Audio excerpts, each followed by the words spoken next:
அனைவருக்கும் வணக்கம். நம்ம எதிர்நீச்சல் சீரியல்ல என்னெல்லாம் சுவாரஸ்யமான விஷயங்கள் நடக்க போகுதுன்னு பார்க்கலாம் வாங்க. ஜீவானந்தம் பார்த்தீங்கன்னா எங்கே இருக்காரு, என்ன பண்ணுறாரு அப்படின்னு சொல்லிட்டு யாருக்கும் இதுவரையும் எதுவுமே தெரியல.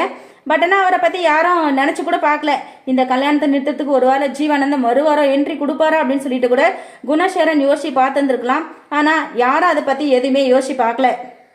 இன்னொரு பக்கம் நம்ம குற்றவியல் ஜனனி, நந்தினி, ரேணுகா, ஈஸ்வரி இவங்க எல்லாரும் பார்த்தீங்கன்னா அதாவது தர்ஷினி எங்கே கடத்தி கொண்டு போய் வச்சிருப்பாங்க அப்படின்னு சொல்லிட்டு எல்லா இடத்துலையும் தேடி பார்க்குறாங்க. ஆனால் எங்கேயுமே இல்லை, எந்த ஒரு இன்ஃபர்மேஷனும் கிடைக்கல. தர்ஷினி பார்த்தீங்கன்னா இப்போ நல்லாவே நடிச்சிட்டு இருக்காங்க, அது நமக்கு எல்லாருக்குமே தெரியும். ஸோ கூடிய சீக்கிரத்தில் சரியான பதிலடியை கொடுக்க போகிறாங்க நம்ம தர்ஷினி குணசேகரனுக்கு.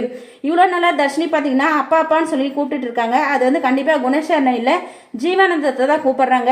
இப்போ அந்த கல்யாணம் நடக்கும்போது அந்த கண் இமைக்கும் நொடிகளில் தாலி கட்ட போகிற நேரத்தில் நம்ம ஜீவானந்தம் பார்த்தீங்கன்னா மாஸ் என்ட்ரி கொடுக்க போகிறாங்க.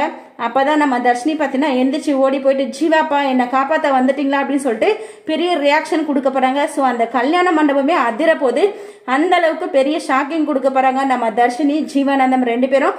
வாங்க வெயிட் பண்ணி பார்க்கலாம். இந்த வீடியோ பிடிச்சிருந்தா லைக் பண்ணுங்கள், ஷேர் பண்ணுங்கள், மறக்காமல் நம்ம சேனலை சப்ஸ்கிரைப் பண்ணுங்கள். தேங்க்யூ.